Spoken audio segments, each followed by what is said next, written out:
Un nouvel emploi dans un bar, des bouteilles d'alcool qui disparaissent et un homme vraiment étrange, c'est le résumé de ce nouveau thread d'horreur long du mardi. Bonjour à tous et bienvenue dans cette nouvelle vidéo. Pour ceux qui ne me connaissent pas, vous êtes sur la chaîne de Maku. Et sur ma chaîne, je raconte des threads d'horreur, des histoires horribles, incroyables, des true crime, bref, plein de choses qui vont toucher à l'horreur.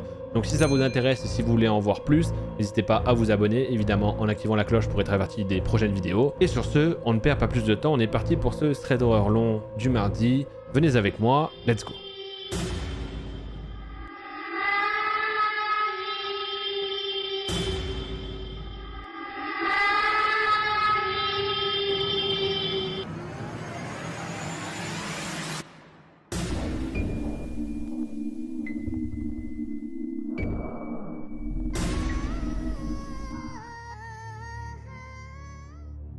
Cette histoire, c'est l'histoire de Raphaël et elle se déroule en 2007 alors qu'il a trouvé un nouveau travail dans un bar. Il explique que ce travail se trouve dans sa ville natale, qu'il ne l'aime pas particulièrement mais que ça payait les factures. À cette époque, le patron du bar avait engagé un nouveau cuistot que tout le monde connaissait sous le nom de Kearney. Kearney était un homme plutôt agréable, plutôt réservé et il restait souvent après ses horaires pour aider à fermer le bar et donc beaucoup de gens l'appréciaient pour ça. Comme il était nouveau en ville, il n'avait pas trouvé d'endroit où résider pour le moment. Et Raphaël avait récemment perdu ses colocataires. Du coup, quelqu'un du bar avait suggéré à Kearney de demander à Raphaël s'il pourrait le loger, ce que Kearney a fait et Raphaël a accepté. Raphaël explique que Kearney est d'une tranche d'âge plus élevée que les colocataires qu'il a habituellement, mais il a eu récemment des mauvaises expériences avec des personnes de son âge et du coup il se dit que quelqu'un avec un emploi stable et avec un âge un peu plus élevé, ça peut peut-être être une bonne idée. Ce truc là, des vieux qui inspirent confiance...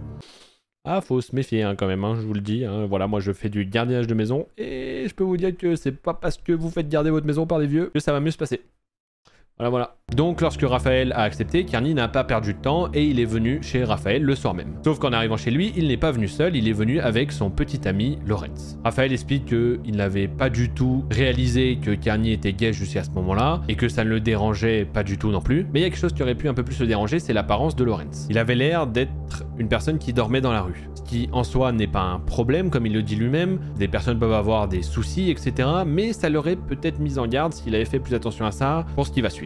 Alors Kearney a emménagé et Lawrence était souvent là aussi. C'était apparemment facile de savoir que Lawrence était là vu qu'il avait une sonnerie de téléphone qui ressemblait à un cri de canard. Une sonnerie très originale. Je pense que ça doit être insupportable d'ailleurs. Raphaël explique que Kearney et Lawrence avaient des habitudes plutôt étranges. Déjà, de 1, ils avaient l'habitude de ne jamais fermer la porte de la chambre où ils étaient, peu importe ce qu'ils faisaient dedans. Et oui, vous avez bien compris de quoi je parle. Et de 2, quelque chose de plutôt agréable pour le coup, c'est que malgré le fait que Kearney et Lawrence fumaient beaucoup, ils ne fumaient apparemment jamais à l'intérieur, ce qui rassurait beaucoup Raphaël. Alors Kearney vivait là depuis environ 2 semaines lorsque Raphaël a attrapé un cas assez grave de pink eye. C'est une kératoconjonctivite, en gros. Vous avez pas compris? Moi non plus. Voilà, apparemment, juste ça infecte les yeux, de ce que je comprends, et tu peux avoir beaucoup de pus dans les yeux. Voilà, c'est assez dégueulasse. Et c'est en plus de ça très contagieux. Du coup, il a obtenu un congé auprès du bar et il a décidé de partir quelques jours chez sa sœur, qui apparemment n'était pas inquiétée qu'on lui transmette cette maladie un peu dégueulasse. Donc le jour où sa sœur doit venir le chercher, il fait un tour dans le bar qu'il a construit dans son appartement avec un ami d'enfance à lui qui s'appelle Ben, qui est aussi aujourd'hui son collègue dans le bar. Mais lorsqu'il arrive à son bar, il se rend compte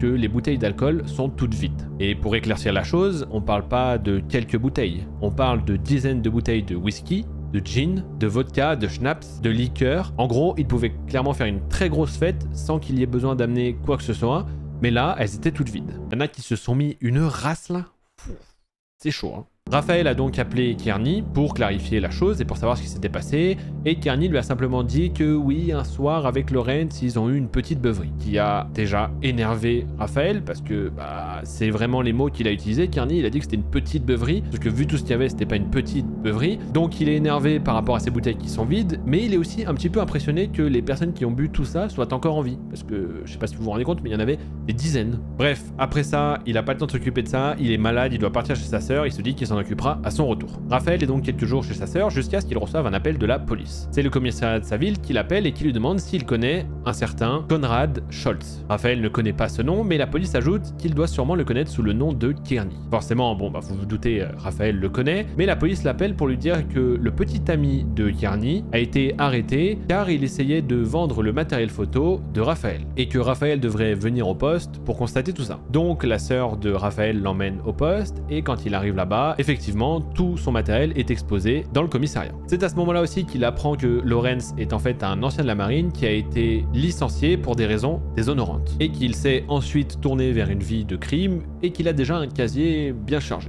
Il apprend aussi que Kearney et Lawrence étaient en fait des sans-abri qui se sont rencontrés à l'armée du salut. Je me transpose direct, mais quand je pense moi avec tout le matos que j'ai là, ça m'appelle, ça me dit il y a un mec que je loge chez moi, il essaie de vendre mon matos.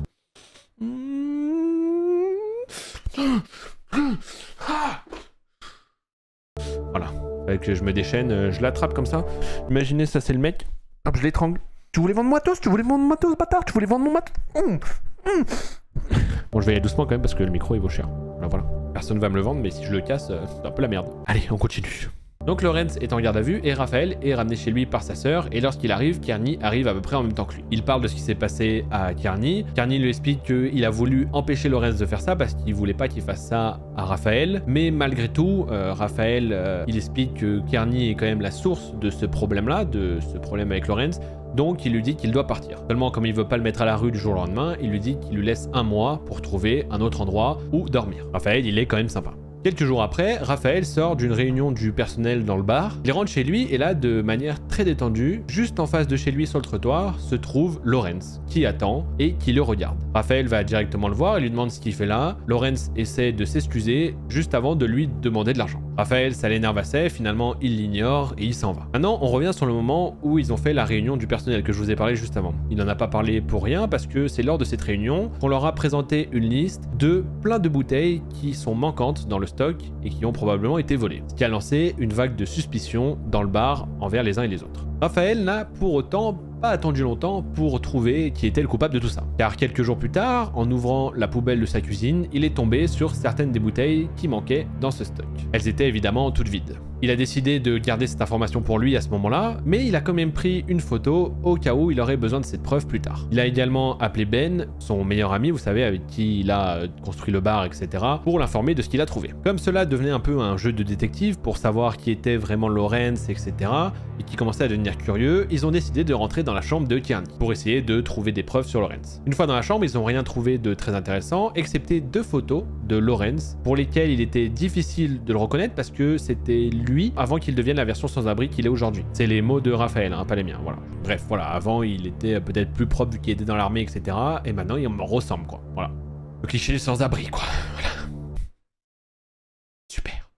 Et il y avait aussi plusieurs affaires de Lawrence dans cette chambre, mais ça n'a pas du tout inquiété Raphaël puisqu'il avait vécu là un certain temps avant d'être arrêté et d'être obligé de quitter l'appartement de Raphaël. Le même jour, il a aussi confronté Kearney en lui disant qu'il avait vu Lawrence et que si Lawrence revenait par hasard ou que s'il le soupçonnait d'être rentré à l'intérieur de l'appartement ou quoi que ce soit, il mettrait Kearney et Lawrence lui-même dehors. Bref, quelques jours plus tard, alors que Raphaël est au bar, Kearney passe plusieurs fois devant lui et s'arrête au bar en se remplissant des verres de vin mélangés avec du coca. Un mélange très bizarre, j'ai vu qu'apparemment ça se faisait pas mal en Espagne, vin coca. What? Rien, il faut pas juger, chacun sa culture, mais... Vin coca. J'ose même pas imaginer le goût que ça donne. Un jour, il faudrait que j'essaie en vrai. Bref, Kearney n'arrête pas de se remplir des verres et va les boire dehors. Au bout d'un moment, Ben et Raphaël lui font la remarque, mais Kearney leur dit simplement qu'en fait, il est encore leur manager, donc il est au-dessus d'eux, donc c'est pas à eux de lui dire ce qu'il peut faire ou pas faire, qui est pas totalement faux. Mais bon, il y a aussi des gens qui abusent un peu de ça, genre, juste parce qu'ils sont au-dessus de toi dans la hiérarchie d'une entreprise, ils sont là en mode non, moi je suis un cow-boy, tu me dis pas ce que j'ai à faire, d'accord? Moi je vole dans la caisse, moi je suis manager, ok? Ah, je vous jure, j'en ai connu des comme ça. J'en ai connu des managers avec qui ça s'est très très mal passé. Ça ferait l'objet d'une autre vidéo, hein, si vous voulez, mais bon, ce serait pas sur le thème de ma chaîne, mais si jamais ça vous intéresse, n'hésitez pas à me le dire, je vous raconterai ces anecdotes d'horreur. Avec plaisir. Bref, au bout d'un moment, lors de son 4e aller-retour, Raphaël est assez agacé et il décide de suivre Kearney dehors. Sauf que lorsqu'il arrive dehors, il voit qu'en fait, Kearney est en train de partager les verres qu'il se remplit avec Lawrence. J'imagine que vous l'aviez déjà deviné avant. Ce qui énerve rapidement Raphaël et il décide d'aller donc voir avec la photo, vous savez qu'il avait prise de sa poubelle, le patron du bar qui est aussi un ami à lui pour lui montrer. Il ne l'a pas vu physiquement, mais il a entendu la discussion qu'il y a eu entre le patron du bar et Kearney au moment où il a été viré. La seule chose qu'il a vu, Raphaël, c'est Kearney qui a quitté le bar, assez contrarié, mais apparemment il n'était pas du tout au courant que c'était à cause de Raphaël. Un autre soir, alors que Raphaël a fermé le bar plus tôt, il passe devant une école et il croise Kearney dans le sens inverse. Et Kearney ne va lui dire que 2 mots, j'ai peur, avant de disparaître dans l'obscurité. C'est la dernière fois que Raphaël posera les yeux physiquement sur Conrad Scholz, alias Kearney.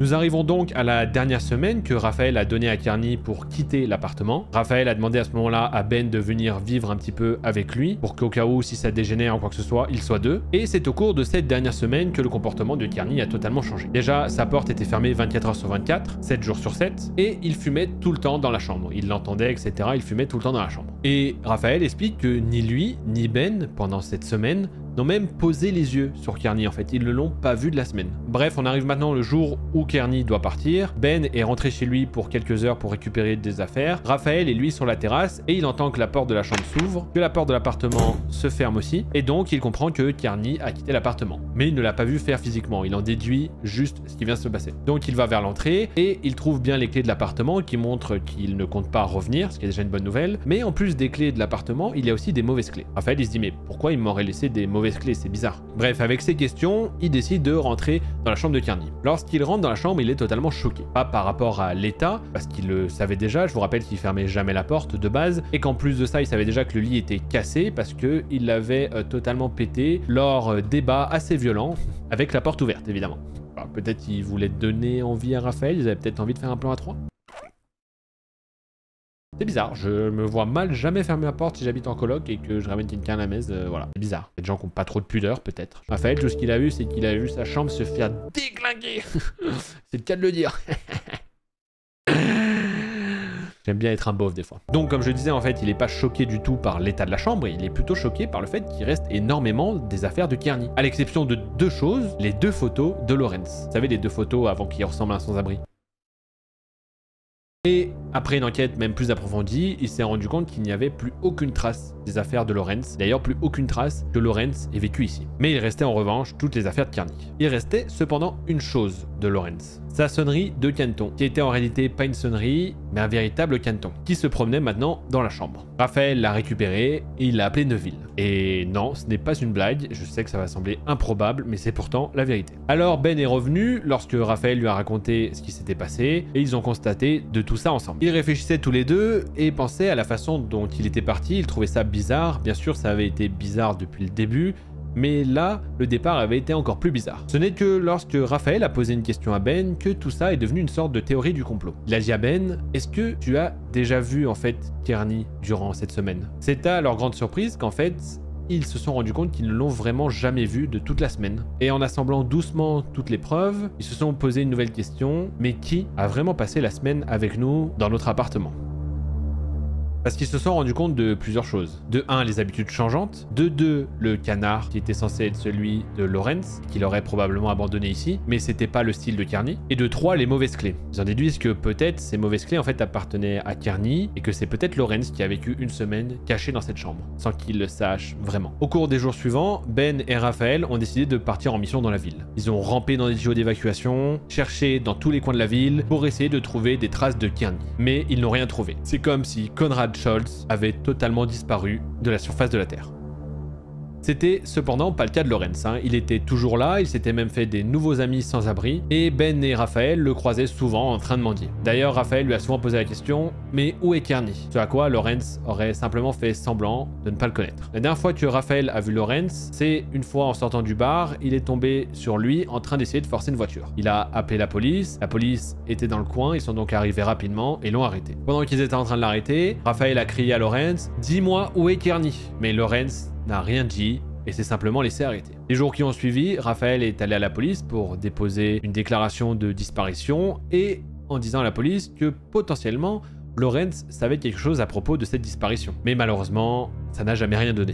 Aujourd'hui encore, Raphaël ne sait pas où est passé Conrad Scholz, alias Kearney. Il a totalement disparu, il n'a plus aucune nouvelle et Lawrence garde le silence sur les informations qu'il pourrait avoir dans l'emplacement de Kearney.